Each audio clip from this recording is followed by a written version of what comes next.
można uratować pasażerów jednego pojazdu. Nie możesz mieć wzorca w człowieku. Możesz mieć wzorzec w pracy. No ale można by pomyśleć, że osoby nieśmiertelne, które żyją nie wiadomo ile czasu, mogą być bardzo rozwinięte. Bo to jest guru, a guru jest negatywny.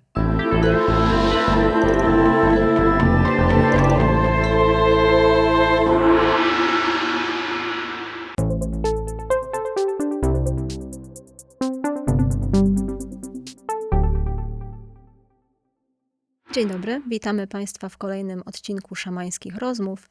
Ja jestem Zabrytna Klaudia, a ze mną w studio Jacek Miklasiewicz, dzień dobry. Witam Dzień Państwa.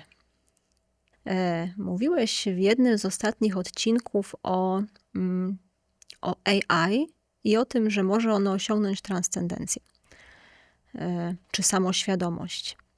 No, też. Zdradziłeś trochę w ten sposób treść swojej pracy doktorskiej, ale z tego co pamiętam, to Nie w pisałeś też... skończonej pracy jeszcze.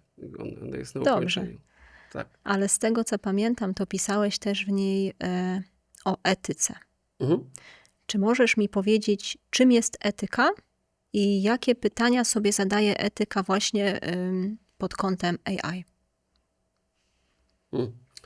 Wiesz, może od razu przejdziemy do tego AI, bo jakby kwestie etyczne związane z moralnością, z właściwym wyborem zachowania ludzkiego kiedyś, to właściwie nad tym się tylko zastanawialiśmy, tak? No tutaj mamy jakby znowu część technologiczną, która no myślę, że ma kilka warstw i te warstwy takie w moim rozumieniu chciałem je opisać.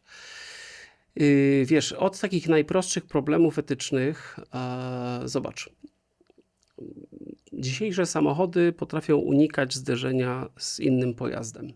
Na przykład stoisz na autostradzie, gdzie jest korek, stoisz przed dużym samochodem typu tir, z tyłu wjeżdża w ciebie samochód pędzący z jakąś tam zawrotną prędkością i twoje auto potrafi rozpoznać ten samochód z tyłu i zjechać na bok. Przez co nie giniesz, zmiażdżona w tym wypadku, ale ten drugi samochód uderza w tego tira, prawda? No, zginie, nie zginie, ale jedna osoba uratowana, czyli ty. Ok? Dlaczego? No dlatego, że system, który był w samochodzie, zadecydował autonomicznie o tym, żeby zjechać i okej. Ale te systemy, one się rozwijają, zaczynają łączyć się w sieci. W związku z tym jutro, czy już dziś, samochody są ze sobą połączone siecią. I dla przykładu, kiedy miałyby się zderzyć te pojazdy, to one przeciwdziałają temu zderzeniu, no chyba że to będzie niemożliwe. Wykonują jakieś czynności. No i teraz powstaje takie pytanie etyczne. Zobacz, mamy hipotetyczne zderzenie 4 pojazdów wyposażonych w ten sam system ochrony kierowcy i no i to zderzenie jest nieuniknione.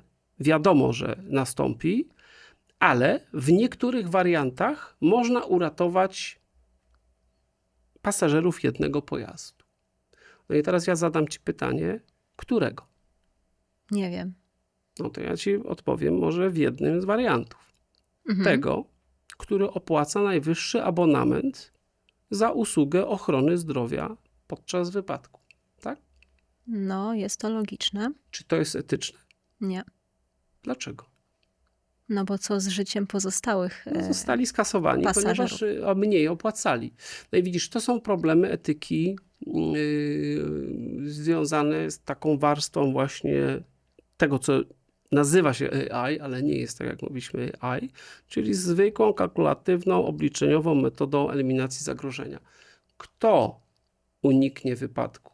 Czy polityk, bo jest ważny, czy influencer, czy ja, bo zapłaciłem więcej, czy ty, bo zapłaciłaś mniej, ale z jakiejś przyczyny uznano, że jesteś ważniejsza. Widzisz, ta warstwa jest jakby, ona nie jest związana z prawdziwą inteligencją, tylko z kwestią wyboru. I tych tematów związanych z etyką w tym zagadnieniu jest naprawdę mnóstwo. Kogo ratować, kogo nie ratować, co jest ważniejsze, życie człowieka, tego czy tamtego. Nie?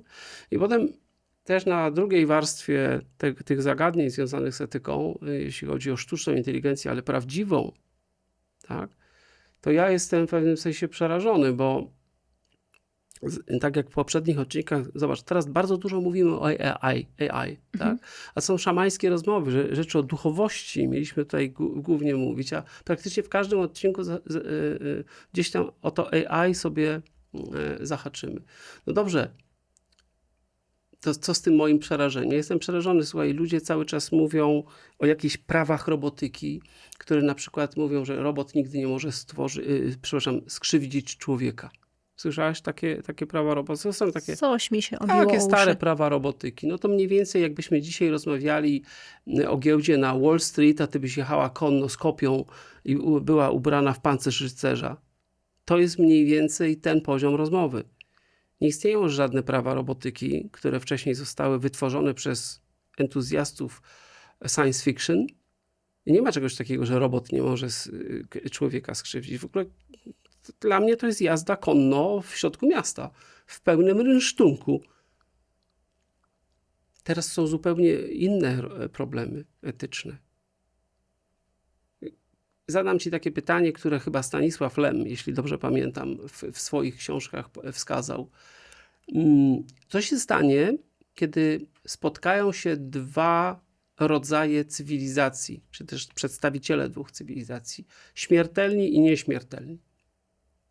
Śmiertelni i nieśmiertelni? Tak, ci, którzy znają pojęcie śmierci i ci, którzy nie znają pojęcia śmierci. Nie mam pojęcia. No, według chyba najtęższych głów tego świata to jest natychmiastowa eksterminacja. Śmiertelnych No przez tak. nieśmiertelnych? No, oczywiście.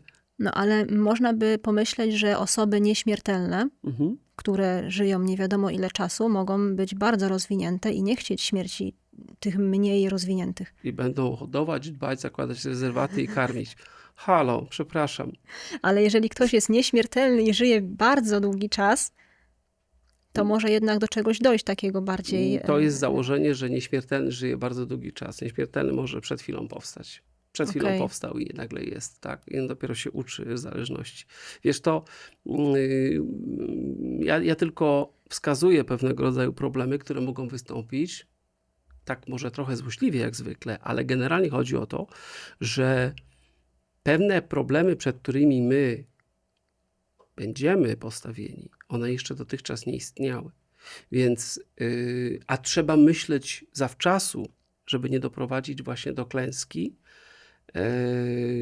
No, najpierw myślimy, potem robimy, a my robimy trochę odwrotnie. To tak ogólnie mam nadzieję, że to tak przybliży naszym widzom i słuchaczom no, te kwestie etyczne. No tak? jest się nad czym zastanawiać. Naprawdę jest. I w tym kontekście tutaj, co jest bardzo ważne, kiedyś wydawało się to śmieszne, współpraca naukowców z filozofami. Tylko, że naukowcy są fantastyczni. No, generalnie nauka jest czymś super, ale nie mają w pakiecie swoich zainteresowań kwestii etycznych. A etyką zajmują się wyłącznie filozofowie. W związku z tym zobacz, jak to powinno wyglądać. Ponieważ w poprzednim odcinku mówiliśmy, nauka pochodzi z filozofii. Okay? Niestety dla nauki, ale powinno być tak, że filozofowie powinni sprawować pieczę nad tym, żeby etyka w nauce była przestrzegana. Wiesz, problemy etyczne, mamy mnóstwo problemów etycznych już tutaj, dzisiaj, teraz, a to, co będzie, no będzie tego więcej na pewno. I będą ciekawsze i bardziej przerażające. To masz. Wiesz, to co mówisz o filozofii i nauce trochę się realizuje, bo jest nawet taki przedmiot jak filozofia nauki. Natomiast nie wiem, czy w takiej skali, żeby faktycznie zapanować nad pewnymi rzeczami. Myślę, że nie. Wiesz, jakby filozofia powinna być, wiesz, no, my żyjemy w środowisku biznesowym. Wszystko jest w pewnym sensie oparte na biznes. Na biznesie, który powoduje, że w tym kierunku idzie więcej pieniędzy i ta nauka się rozwija w tym kierunku, a w tym idzie mniej. To jak myślisz, przepraszam, filozofowie są dosyć... Oj, raczej nie. No nie są dofinansowani, tak? W związku z tym etyka kuleje. Gdyby filozofia była, może nawet etyka w filozofii, tak jak powiedziałaś, nauką ważną i objętą ochroną, to wtedy tak. Ale teraz nasze szanse są małe, ponieważ No tak, bo to nie przynosi zysku nie za przynosi bardzo. zysku. Nie? To tylko chroni przed potencjalnym zagrożeniem. I myślę, że nie jest to brane pod uwagę, ale może kiedyś się zmieni, wiesz. No nie wierzę w to, przepraszam. No dobrze. Przejdźmy do tematu trochę bardziej duchowego teraz w takim razie. Mówiliśmy sobie o takiej kontrowersyjnej trochę postaci, jaką jest szaman. Okay. A teraz chciałam cię zapytać o inną postać, która również jest kontrowersyjna. Jest to postać guru. Kim dla ciebie jest guru? Jak rozumiesz to pojęcie? Wiesz co, byłem ostatnio zaproszony na wywiad i powiedziałem, że powiedziałem w zasadzie coś i użyłam słowa guru. I ta druga osoba powiedziała, guru nie, to nie, to nie, guru nie. I to jest taka kula u nogi naszej kultury europejskiej, czego Hindusi i Chińczycy nie doświadczyli tak mocno jak my. Kim jest guru? W naszej kulturze guru to jest, nie wiem, przywódca sekty. No właśnie. Tak? To właśnie chciałam powiedzieć. Świetnie. To tak, jest to przywódca sekty, on manipuluje ludzi, on ich okrada, co jeszcze może robić guru? Nie wiem. No, może dla własnych korzyści nimi manipulować, To dla też władzy na tak, przykład, władzy, dobra. Dla pieniędzy również. Tak. Ale inny człowiek nie może, tylko guru może. No nie, inny też może. Ale guru robi to na dużą skalę i wykorzystując jakieś dążenie ludzi do duchowości na przykład. Aha. No taki jest obraz. No dobrze, Więc no to jeżeli wiesz, mamy kogoś, kto manipuluje jakieś osoby w tej samej ilości co guru, gdzie do duchowości dążą, ale ten drugi manipuluje w innym celu. Na przykład obiecał im coś, ale jednak nie dość. To ten manipulujący guru jest gorszy, a ten nie jest gorszy, bo też manipuluje. Guru jest powiązany z duchowością chyba w takim mainstreamie. W naszym rozumieniu. W naszym rozumieniu, Dobra. Więc to się tyczy właśnie takich kwestii. Ja się teraz naśmieję już strasznie. Czym jest guru?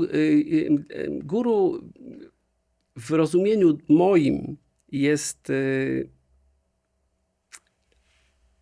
niezbędną częścią życia. Po pierwsze, bo wiesz, my rozmawiamy czasami o tym, żeby jak się rozwijać duchowo, no musisz mieć nauczyciela.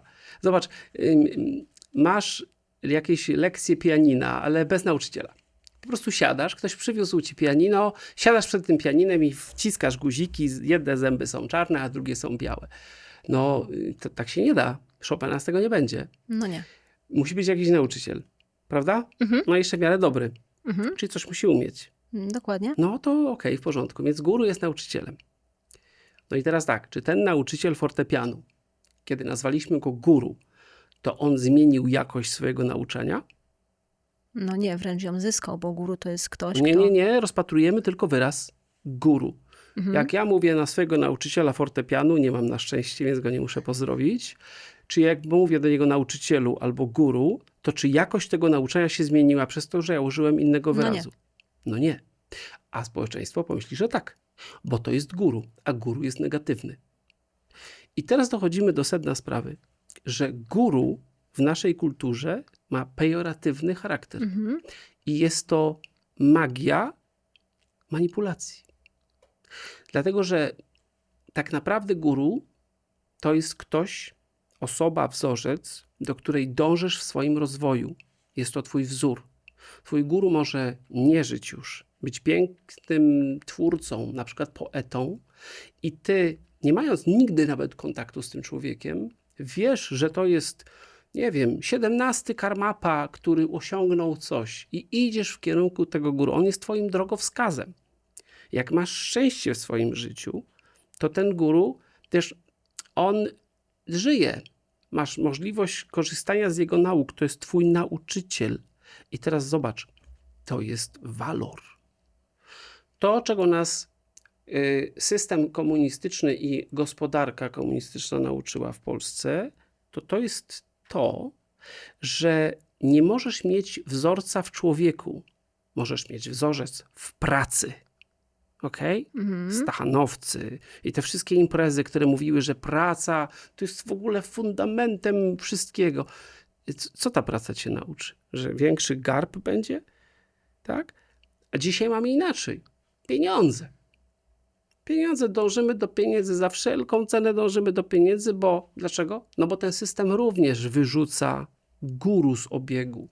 Niektórzy ludzie potrafią zauważyć, że warto wzorować się na człowieku, jego dokonaniach, jego umiejętnościach, naśladować po to, żeby go przekroczyć. Ale guru nie przekraczamy, bo chcemy być lepsi od niego, tylko chcemy mu pokazać, że osiągnął jeszcze większy sukces. Rozumiesz? O to właśnie chodzi, że jakby nam wbito najpierw w systemie komunistycznym, że nie możemy wzorować się na ludziach, bo to ludzie. Praca jest ważniejsza. I nie możemy wzorować się na ludziach, bo to ludzie. Kasa jest ważniejsza. Rozumiesz?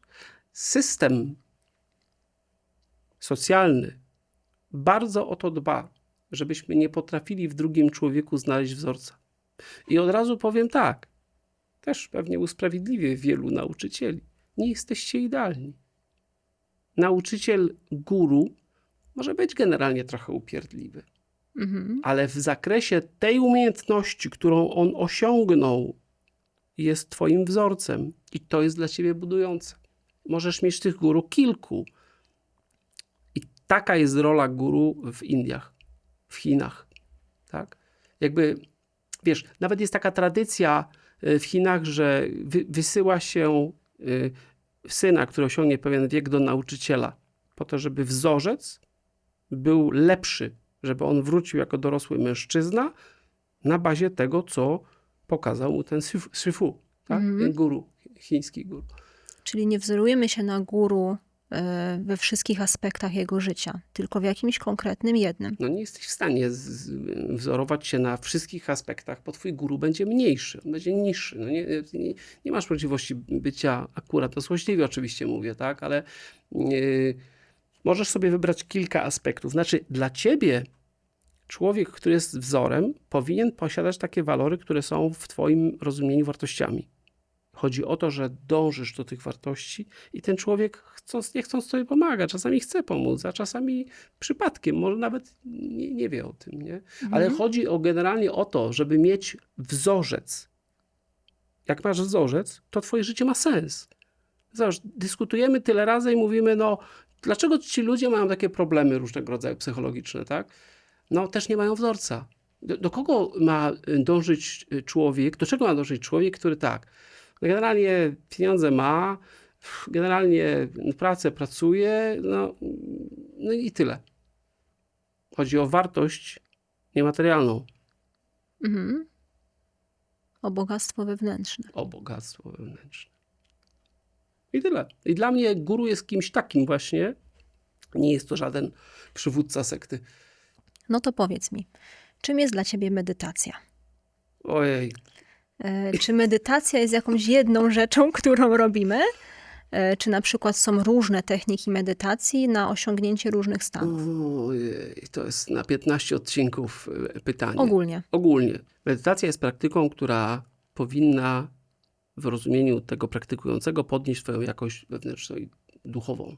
Tak? Medytacja może być praktyką, która podwyższa twoją jakość fizyczną, tak, jakąś przemianę materii na przykład, albo powoduje, że się relaksujesz, lub iść właśnie w kierunku tego rozwoju duchowego. Technik medytacji jest mnóstwo i celów, które można uzyskać, też jest mnóstwo. W kulturze indiańskiej inaczej. To znaczy, jeśli chodzi o Tolteków, to oni mają coś takiego, oni nie medytują w takim sensie chyba wschodnim, natomiast mają coś takiego, co nazywają zatrzymywaniem wewnętrznego dialogu. Chodzi o to, żeby zrobić coraz dłuższe przerwy między jedną myślą a drugą. Na początku jest to oczywiście niemożliwe, ale później w czasie praktyki te przerwy się wydłużają i ten pusty umysł, jeśli jest on odpowiednio długi czas bez żadnej myśli i przy czym dla każdego odpowiednio długi czas jest inny, to jest indywidualne, to wtedy następuje coś takiego, co oni nazywają zatrzymaniem świata. Czyli jakby upadają wszystkie interpretacje, które są nam gdzieś tam zakodowane w nas i my nagle zaczynamy postrzegać rzeczywistość bezpośrednio, taką, jaka ona naprawdę jest, a nie tak, jak my jesteśmy nauczeni, żeby ją widzieć.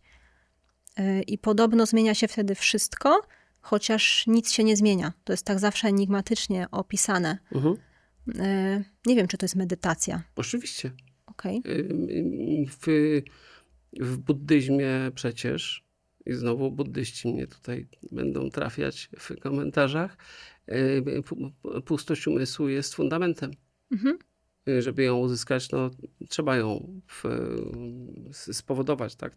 Jakieś inne ćwiczenia niż te, które będą realizowane, które tu podałaś, ale wiesz, ćwiczenie na przykład, które na treningu robimy podczas zajęć koncentrowanie się za oddechem, nie na oddechu albo za oddechem.